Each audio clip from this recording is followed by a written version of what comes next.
그래서 그 약간은 조금 통통하신 맞아요. 분들이 더 네. 행복하다. 네. 근데 그게 건강적으로도 그 더 좀 건강하다든지 좋은 우리에게 희망을 줄 수 있는 연구가 있지 않을까요? 그러니까 이게 비만의 역설이죠. 2006년에 연세대학교 지선아 교수님께서 그 NEJM에 논문 실었는데 한국인의 어떤 사망률을 다 비교했더니 체질량 지수 23에서 25까지 인 사람들이 사망률이 제일 낮더라. 약간 통통한 게 건강하다라는 화두를 딱 던졌고 그 다음부터 건강한 비만이라는 얘기가 나오면서 많은 연구가 나왔는데 좀 아쉽게도 그걸 뚱뚱하다고 건강하다 말할 수 없는 게 체질량 지수 23에서 25가 우리나라 기준으로는 과체중이지만 서양인 기준으로는 정상이에요. 서양은 25에서 30까지가 과체중이고 그리고 또 건강한 비만은 없다라는 연구 결과도 많이 나오고 있고 또 그 지선아 교수님 연구가 12년을 관찰한 건데 서울대에서 25년을 관찰했을 때는 그런 게 없어졌다. 네, 결국은 다 한계들이 있고 그에 반대되는 내용도 있고. 그러니까 지금 정리하자면은 그런 약간의 과체중이 오히려 건강에 좀 좋을 수 있다. 이런 연구가 또 없는 건 아니지만 그쵸. 그것이 일관되게 나오는 것도 아니고. 그렇죠. 확실하게 딱 얘기해주기는 어렵다. 그리고 또 그런 연구들은 그냥 통계를 내는 것인데 그럼 만약에 그렇다 하더라도 그게 왜 그런가를 또 설명하는 그런 연구들도 당연히 제한적이겠네요. 그렇죠. 그게 주로 역학 연구이기 때문에 가설만 제공하는 거죠. 근데 지금 말씀 나눈 거는 약간 신체의 건강에 대한 거였는데 아까 초반부에 잠깐 교수님 연구 결과를 얘기하셨었어요. 그러니까 약간 과체중인 사람이 이제 신체 건강은 그렇다 치고요. 어떤 정신적인 건강에서는 왠지 좀 더 해피할 수 있지 않나라는 생각이 들기도 한데 아까 그런 얘기를 좀 아까 하셨단 말이죠. 어떤가요? 저는 그러면서? 약간 과체중인 사람들은 먹는 걸 즐길 거라고 생각을 해요. 사람들이 진짜 그 먹는다는 행복이 너무 크잖아요. 이 먹는다는 거는 우리가 갖고 있는 감각 중에서 맛을 느끼는 감각, 그리고 씹는 그 촉감, 그리고 이 귀로 들리는 아삭아삭함 같은 여러 가지. 그러니까 사람이 진짜 그 뭐랄까요, 거의 퍼펙트 센스죠. 다이어트 하는 정신과 선생님들이 계세요. 근데 아예 다는 아니고 아주 극소수긴 하지만 인지행동 치료를 어떤 걸 하냐면 배고픔을 행복으로 생각할 수 있도록 어떤 이런 심리치료나 뭐 최면치료나 이런 거를 하고 오히려 배부른 것을 어느 정도의 고통과 스트레스로 바꿔줄 수 있도록 이런 심리치료하는 분들도 있어요. 마음가짐이 중요하니까요. 될까요, 그게? 쉽진 않대요. 배가 고픈데 어떻게 행복하지 우리가? 쉽지는 않은데 그렇게 해서라도 어떤 식욕을 억제시키려고 하는 거죠. 먹는다는 건 정말 인간의 행복과 너무 직결돼 있기 때문에 그거를 좀 자유롭게 먹고 약간 통통하더라도 즐기는 사람들은 그거를 거부하거나 잘 못 먹는 사람보다는 확실히 더 행복하지 않을까. 그리고 저도 제 개인적으로도 좀 말랐을 때, 많이 뺐을 때 날카로워지고 뭔가 좀 짜증이 더 잘 내게 되고 까칠해지고요. 겨울에 좀 많이 좀 먹고 야식 좀 든든하게 먹으면 세상 편해. 기분도 좋고. 이거 확실한 것 같아요. 그래서 저는 늘 말하고 싶은 게 약간 쪘다고 우울해하지 말고 빼려고 악을 쓰지 말고 그냥 살짝 쪄도 된다. 그 몸을 받아들이고 행복하게 살고 더 찌지 않으려고 노력만 하면 행복할 수 있는데 사회 분위기가 사람들을 너무 극단적으로 몰아간다는 생각이 들어서 사실 그래서 이 자리 나왔거든요. 살짝 찐 거 문제 없다. 살짝 찔수록 더 행복하다. 먹어도 된다. 구태여 그렇게 모든 걸 걸고 노력하지 마라. 오늘 교수님 굉장히 하시고 싶은 결론을 막 지금 말씀하신 것 같아요.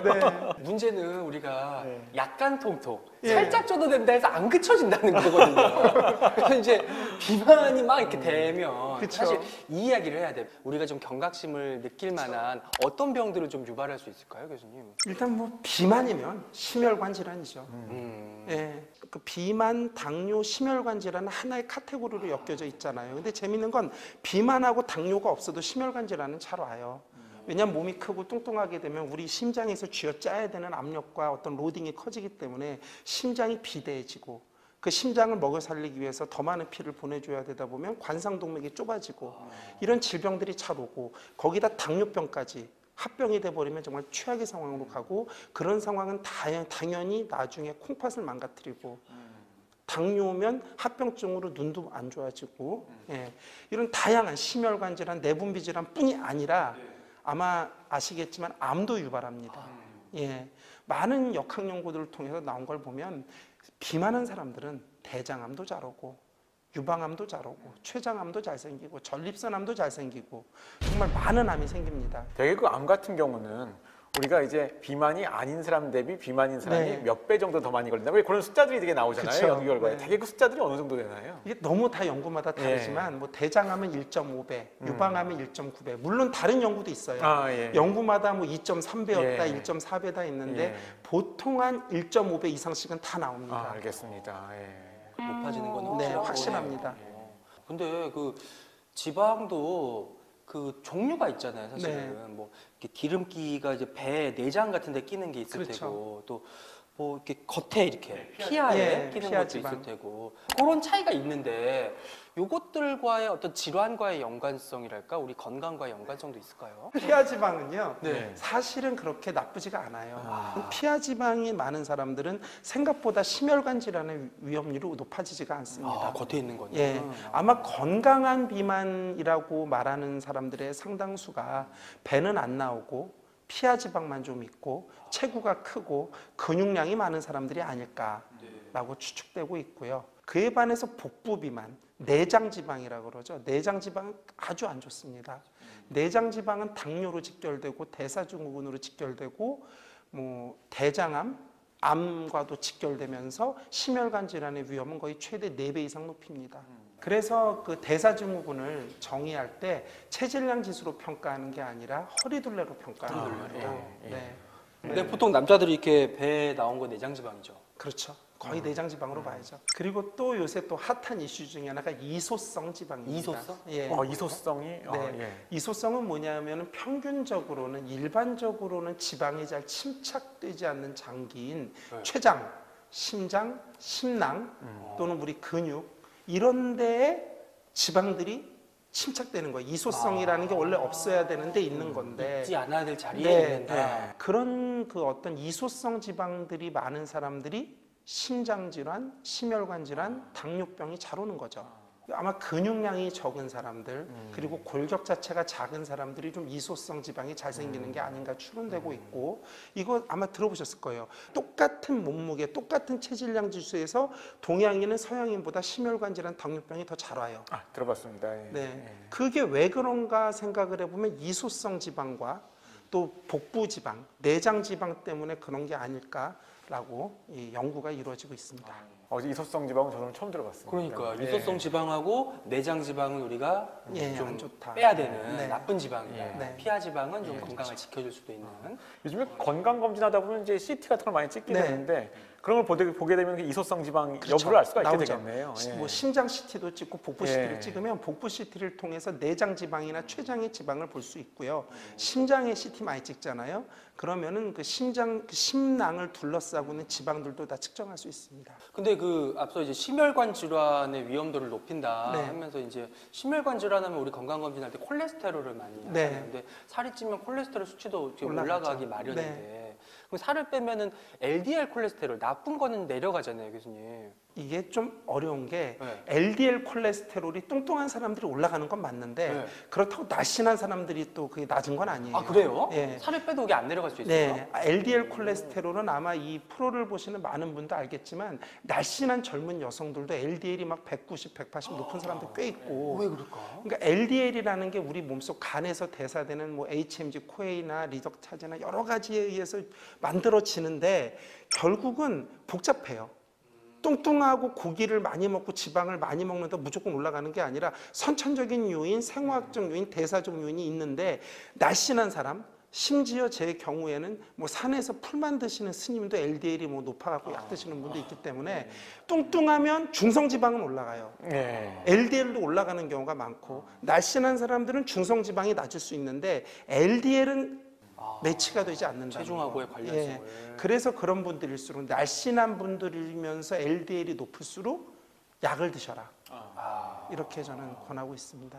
그럼 HDL은 어떤가요? 비만하고 상관이 있나요? 좀 좋은 콜레스테롤 얘기 많이 하잖아요. 그렇죠. 그 사람들이 LDL은 나쁘고 HDL은 좋은 콜레스테롤이다. 뭐 많이들 얘기해서 HDL을 높이는 약 같은 거 없나요? 물어보시는데 있어요. HDL을 높이는 뭐 나이아신이나 페노피브레이트 같은 약들이 분명히 있는데 이게 LDL을 낮추면 확실히 심혈관계 위험이 낮아지지만 이게 HDL을 높인다 그래서 심혈관 질환의 위험이 낮아지냐?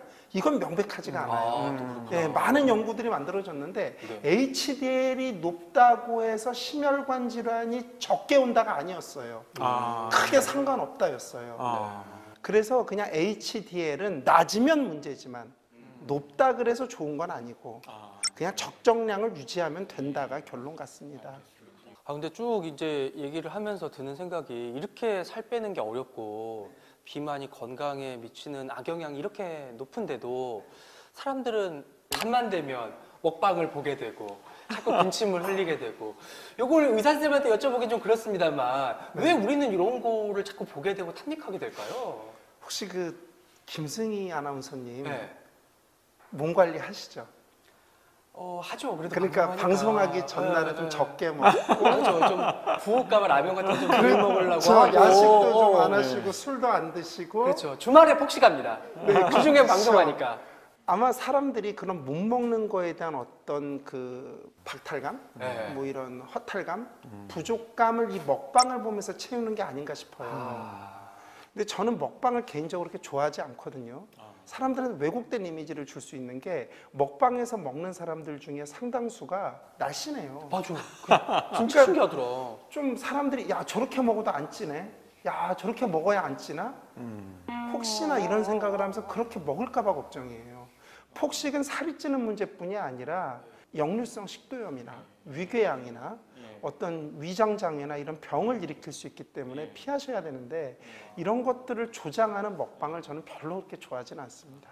그러면 이제 뭐 우리 보시는 많은 분들도 약도 뭐 안 먹고 네. 수술도 안 하고 왜냐면 우리는 건강하고 너무 많이 빼고 싶지는 않으니까 그렇죠. 이런 보통 사람이니까 네.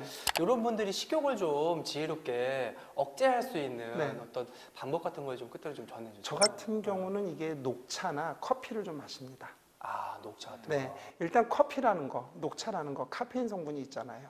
카페인이라는 건 우리 몸의 신진대사를 조금 높여주잖아요. 과도하진 않지만 그걸 먹게 되면 정신도 맑아지고 또 먹고 나면 저 같은 경우는 약간의 공복감도 가셔주더라고요. 교수님의 노하우. 예, 개인적인 경험담을 커피와 공유해 녹차. 주셨어요. 예.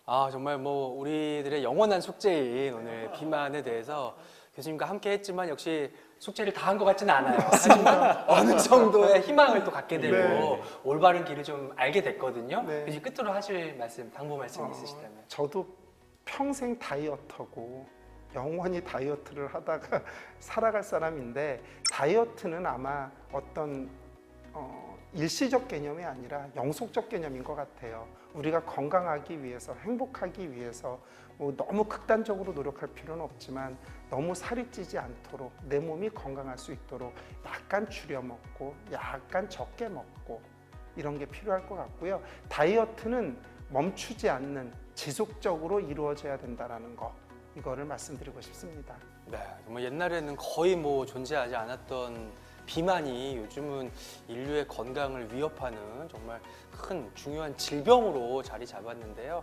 새해에 다이어트 계획 세우시는 분들 다 좀 성취하셔서 새해에는 더 건강해지셨으면 좋겠어요. 네. 근데 오늘 우리가 어떻게 하면 살을 뺄 수 있을까 이런 얘기를 나눠봤는데요. 사실은 우리가 이미 다 답을 다 알고 있었던 것 같아요. 좀 더 부지런하게 뭐 우리가 지금 당장 네. 동네에 나와서 산책이라도 하는 것 네. 이런 것들이 또 그런 거에 큰 도움이 되는 행동이 아닐까 싶습니다. 그거 어려운 거 잘 아시죠? 제일 어렵죠. 요즘 추워서 더 잘 안 하는데. 맞습니다. 네, 아무튼 건강하게 연말 연초 나시고요. 저희 다음 시간에 또 찾아뵙도록 하겠습니다. 톡톡 생로병사의 비밀 여기서 마치겠습니다. 고맙습니다. 고맙습니다. 네.